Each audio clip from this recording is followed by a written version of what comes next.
Alright guys, welcome back to another short video about MTG Arena. And yeah, today will be kind of this episode will be kind of special. I'll be talking about the some of the cards from the new core set 2021 that has just arrived. And because Bant Ramp is the deck that I played the most, so I'm looking to customize and optimize it based on some of the new cards we got from the core set 2021. So we'll just have a brief talk about it and some of the cards that I think would be a good inclusion. To anyone of you watching the video, if you have any suggestion, do write them down in the comment section as well, so I might consider and also upgrade my deck and learn at the same time. So yep. Alright,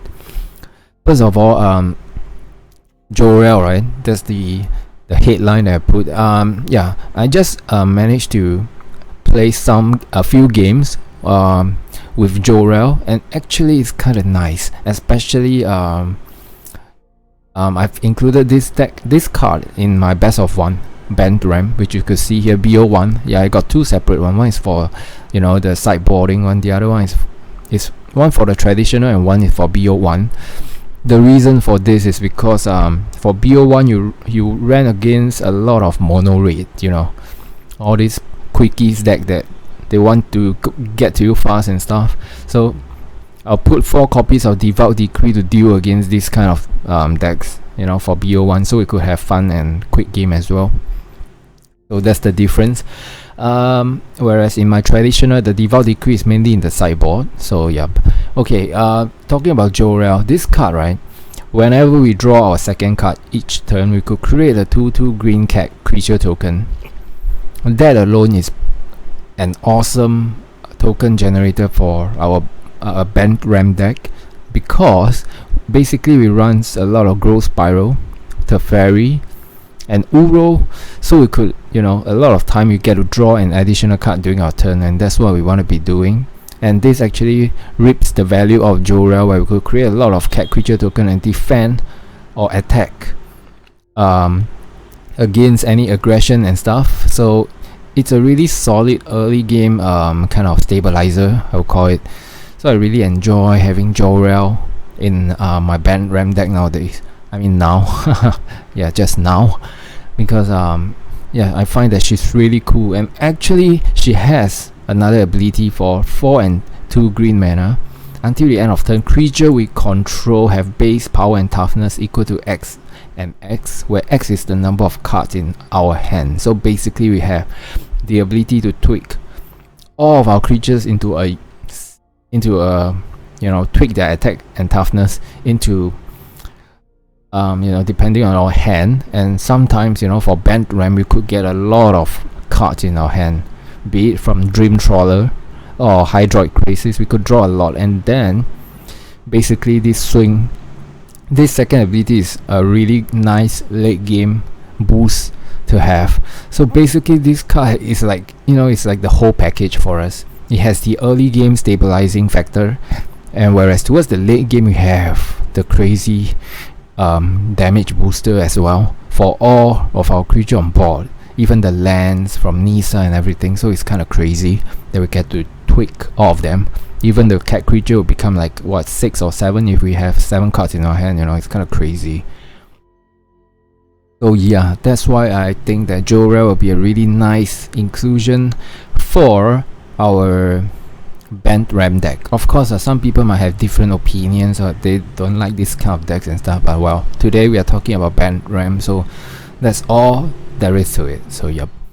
Alright, besides adding Jolrael, the next card I add is of course Ugin the Spirit Dragon that is now I reprinted in M21. So this card I put it at 1 copy. You could say this card is sort of like it's a powerful pseudo removal, we could call it. It's really powerful. The -X ability sometimes is exactly the saving grace you need. Like towards the end when you have a dire board state, this card could actually just help us to turn the tide around. So yeah, this is one of the cards that I find kind of cool to play and include, and it is colorless, so you know the mana is a problem.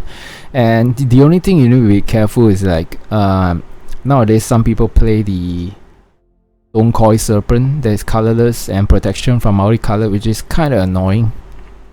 But Shatter the Sky could still help us settle the job. So, okay, so it's not really a big deal. But Ugin is a pretty cool inclusion, so I decided to include him in my deck because we are a Bant Ramp deck, so it's not really that long for us to reach 8 mana, as well as we have Nisa. So yeah.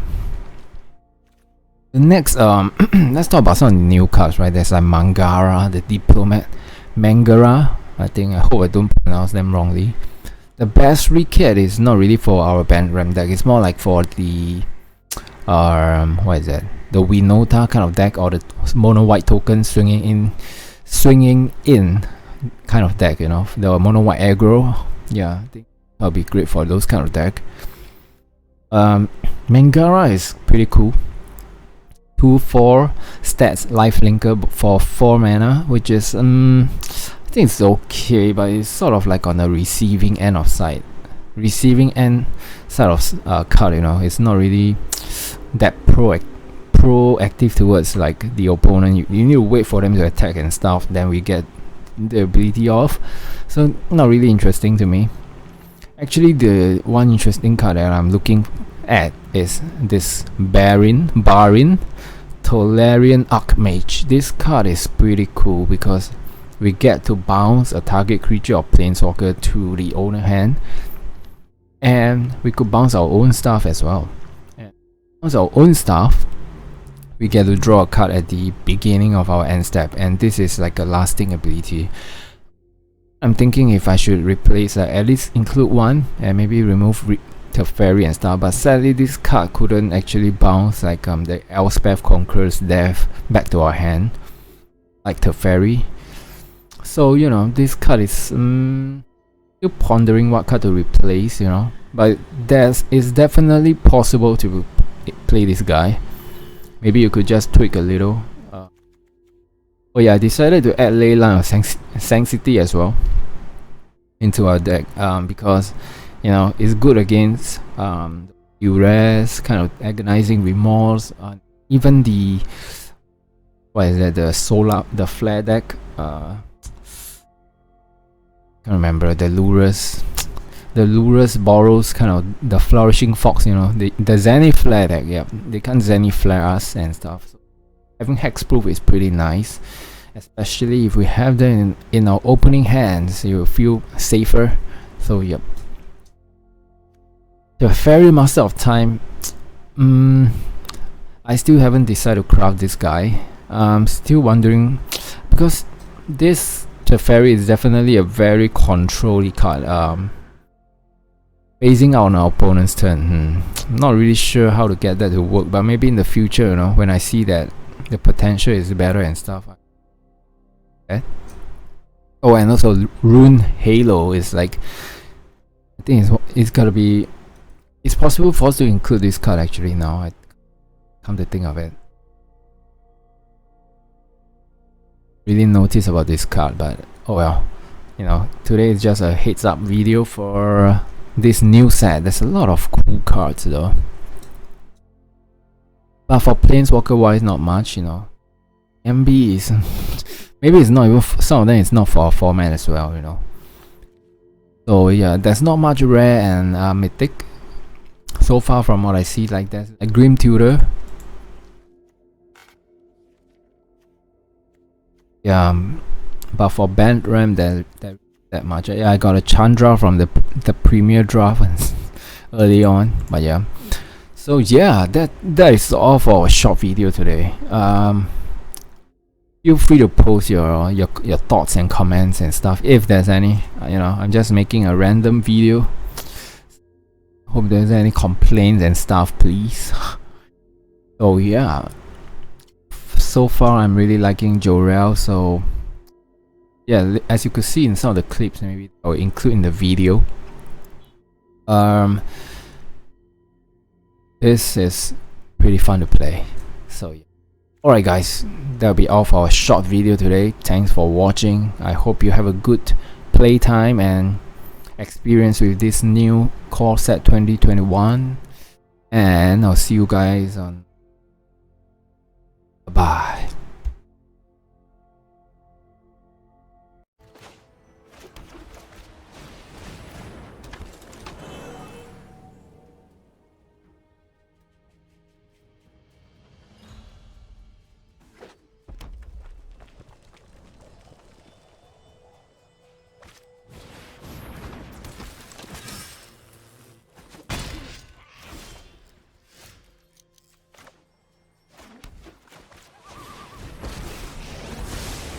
I'm known for my excellent timing.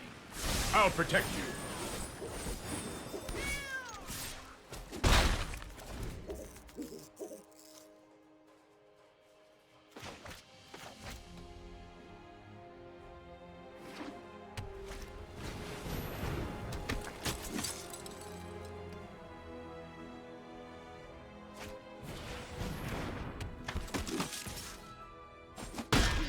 You just let me know if you're up for round 2.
Trust me, you'll thank me later. I've got time.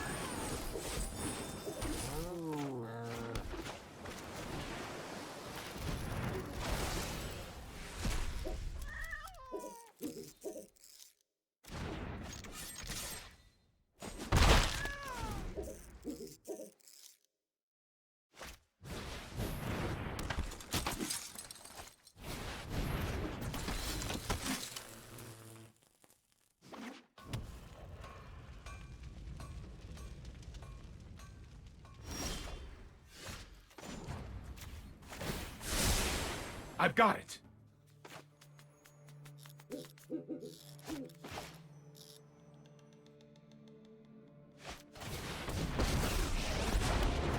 Seek shelter in my stewardship.